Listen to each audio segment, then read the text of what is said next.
If I should die before I wake, I pray my soul you'll take. Good morning, everyone, and a very warm welcome to our very special Saturday conversation today. Special for two reasons. One is that we're in the middle of Thy Kingdom Come, and people should already, hopefully, have received either by email or in person, in paper, the Thy Kingdom Come prayer journal. So we're part of this 10 days of thinking about prayer and trying to refresh our prayer lives. But also, I'm particularly delighted to have the Bishop of Southampton, Bishop Debbie Sellin, with us this morning. It's in the midst of all the things that are going on at the moment, Bishop Debbie. It's delightful that you're with us today. Just perhaps just take a little pause and think about prayer. And I wondered whether you've got any early memories of prayer, and whether it's something that started in childhood or whether it's something you've kind of grown into later on. Oh, that's a really interesting one, Gary. I was really fortunate. I grew up in a church family, so my father was ordained, and so that sense of knowing Jesus was there from an early age, which is, amazing. And that rhythm of prayer was there from very, very early days. So I remember, there were two prayers that we said at night time, the Lord's Prayer, and now one that I think began, "Now I lay me down to sleep." I can't remember the rest of it, but it was on a little china Bible ornament, and the words were on that, and it sat on my windowsill. So both those, I hadn't even thought about that till you mentioned that, Gary, but that brings back lots of memories of childhood bedtime. And I guess when you start praying from that early age, it is just something incredibly natural. I never stopped to think, what is this about? It was just something that we did, which was great. That's interesting, because I didn't come from a church family, but I was of that generation that got sent to church. So on a Sunday morning, we were sort of packed off to Sunday school and church and things.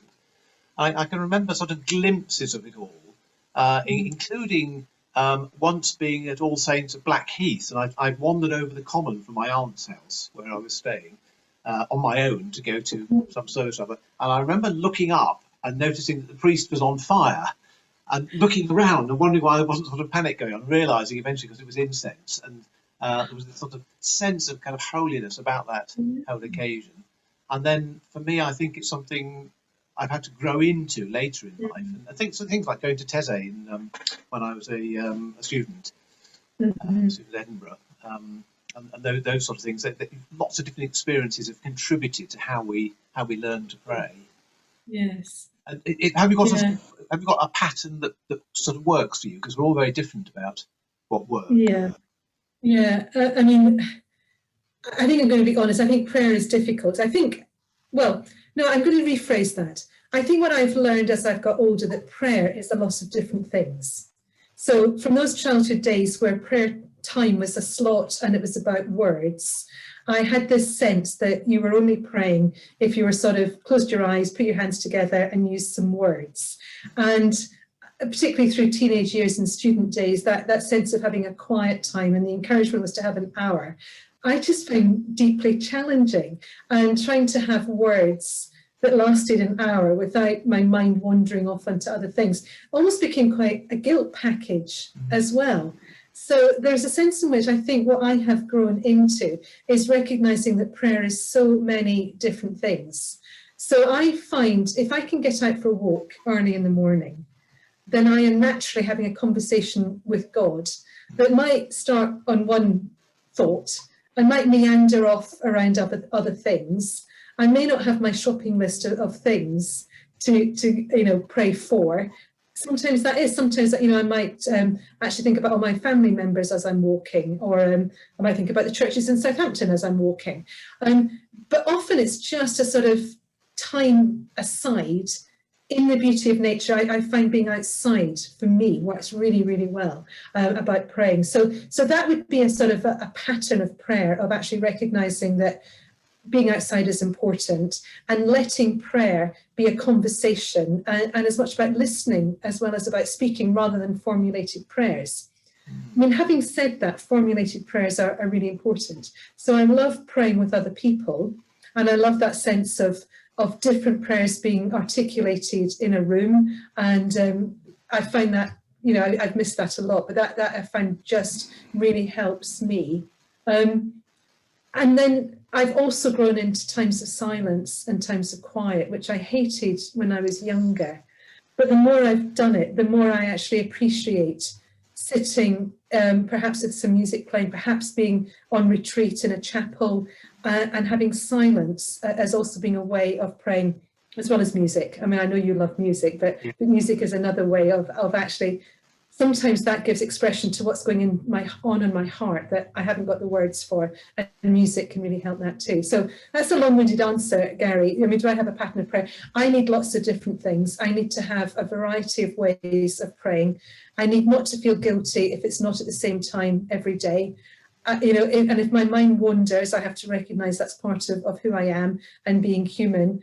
And then actually, if I can know, I mean, it's the practice of the presence of God. Yeah. If I know that I'm with God in his presence all day long, whatever I'm doing can turn into prayer. And I think that's got easier as I've got older. And the more you practice the presence of prayer, the more naturally it becomes. So when does prayer start? When does it stop? I'm vaguer on that than this clear.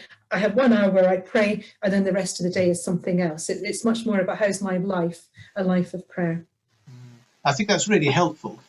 It's helpful to say, especially for a bishop to say, not to feel guilty. I mean, I think most people do have some sort of sense of guilt that they're not praying enough, they're not praying well enough, they're not kind of passing the prayer test somehow. Yeah. And actually, if you can let that guilt go a bit, you're much more likely to be in a prayerful frame of mind. A few years ago, we did something called, which was perhaps the best title in my previous parish, we call it the Faith MOT, and just said over 2 particular months, if you want to speak to any of the clergy, just book a slot and come and speak to us. And rather to my surprise, people did in quite large numbers. And nearly all of them wanted to talk about prayer, which was fascinating. It's obviously something that's really, you know, people know somehow that they perhaps, I don't know, ought to pray better, or feel they ought to pray better, or need permission to pray in different ways. So I've just managed to start going back to the gym, partly because of lockdown and partly because of a bad back. Yes. Gym and swim. And there's something about physical exercise to freeze the mind to pray. So if you're pounding away on a cross trainer down in the pool, your mind really is freed. And I find that's one of the places where I can really let everything else go and just sort of be there in the moment. Absolutely. Yeah, I used to have a season ticket for an open air Lido at Guildford. And that was a place of prayer. And again, it was the expanse of nature. You know, I would go at quiet times. The water would be quite cold. There'd be birds in the air. There was flowers around. And it was that release and emptying the mind. Because we're so busy and full of stuff that actually sometimes we've got to slow before we can pray. Yeah. And I think it's very helpful also, think about this, people feel they have to concentrate on prayer, but actually a lot of prayer, somebody's used the image of just letting stuff float away. Are you going on a bridge, which is your prayer, and all this other stuff? You can't put it out of your mind, but just let it float away and just sort of stay in the presence. I will put in a little plug for praying. You've mentioned praying with others, and Mondays and Wednesdays we have morning prayer by Zoom. And we used to do this in church in the olden days, pre-COVID, and now more people join us than ever did in church online. And so when we go back to being in church, we shall keep online. Details are in Partners, our weekly newsletter, and people can come and just join us for morning prayer. And I'd love more people to do that. So I'm putting a little plug for that. Excellent. The theme for today in Thy Kingdom Come is Thanksgiving. And I wonder what your reflections are on thanks. Yeah, I mean, when I read through, particularly Paul's letters, he always begins with thanks. And he always begins, you know, I give thanks every day for you. I pray continually for you. And I love that way in which St. Paul is so focused on giving thanks. And I remember preaching in my last parish about having an attitude of gratitude. And then if we can begin to think about our whole attitude, that if we are intentional about acknowledging what we have to give thanks for, it changes our whole way of being. So for example, when I'm out for a walk, that's very, very easy. I'm very lucky that I've got some woods opposite. And I walk through the woods and there's a field with some sheep. You know, the leaves are just turning that beautiful lime green. It is really easy to look and to give thanks. Now, if some days when I'm a bit grumpy and I'm stomping through the on my walk, I forget to kind of look up, and it's something you have to be deliberate, I think, to give thanks and to recognize just what there is around us to give thanks for. It's very easy to focus on the negative, but to actually have space to stop and to give thanks. And we have so much to give thanks for. And it's the smallest of things, isn't it? Again, it doesn't have to be huge, mountaintop experiences of God. It's the little, it's the gesture that someone acknowledges us when we're feeling a bit down, and someone just is aware of that we can give thanks for. Yeah, there's so much to give thanks for. But I think we rush into the praying for, but if we can start with thanks. TSP, have you heard of that? The kind of the way of praying. Thank you, sorry. Yes, thank you, sorry, please, yes. Yeah, I think this is one of the things that we can kind of practice, isn't it, in Thanksgiving? One can be intentional. I do try. It's one thing I've learned over the years, to try to always begin prayer with thanksgiving, because it then shapes all the other things that you're wanting to pray about as well. Yes. Yeah. I've got one of my favourite quotes, Cynthia from the Recluse, who says that prayer is standing before God with the mind and the heart, and standing there ceaselessly, something like that. And this mind in heart, because quite a lot of praying is simply it's trying to be there, isn't it, rather than actually saying anything, doing praying for things. Yes. Somehow we're not very good at being, especially in busy. We're all very busy at the moment, aren't we? Yeah. It's just tricky. And sometimes when life is difficult, it's actually hard to give thanks. And I think, again, this thing about feeling guilty. There's times when it's really hard for us to pray. It's really hard for us to give thanks. But yet we know that there are others praying on our behalf. And that's sort of thing where things like morning prayer help.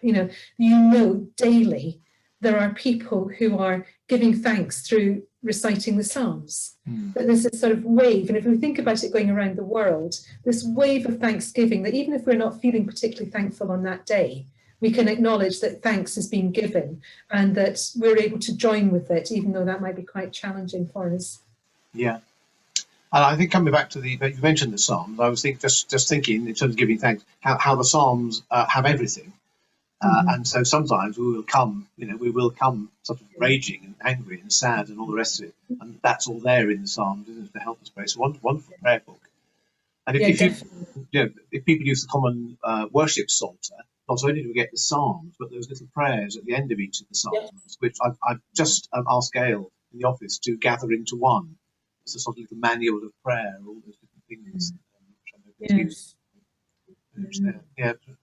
interesting. And you're right, there is something, knowing that people are praying, even if we're going through a dry patch ourselves, which happens to all. Absolutely. Yeah, and I think about that with worship as well. Sometimes we can't sing the joyful hymns, Tell Out My Soul, or whatever it might be, that's a real expression of thanksgiving or praise or worship. We're not in that place, and yet somehow, as we let it go around us, it doesn't matter that we're not feeling it, but actually just giving thanks for God and knowing that those around us are actually able to worship with real joy in their hearts, even if that's not where we currently are. We can just give thanks for that they feel the joy that we might not be feeling that day. So somehow we're being held in other people's hands, aren't we? Yeah, absolutely. We get a lot of prayers from our visitors, because we've got all these open churches and people are welcome to go in whenever they like, and they write them down. And we now have a WhatsApp group, so we go and photograph the prayers, and then it gets sent to the group, so the whole group of people, we say this in the notices now. It's really interesting, the variety of prayers, and quite a lot are prayers holding particular people before God in one way or another. But a lot are thanksgiving prayers, a lot are asking for help type prayers as well. Yes. And that, it's like when we say we've got a basket full, it's like having this basket full of prayers. Yes. It's quite touching. Yes. And I think if we think about children and how they pray, if we go into schools and we have that opportunity of hearing children pray through collective worship, their prayers are so beautiful.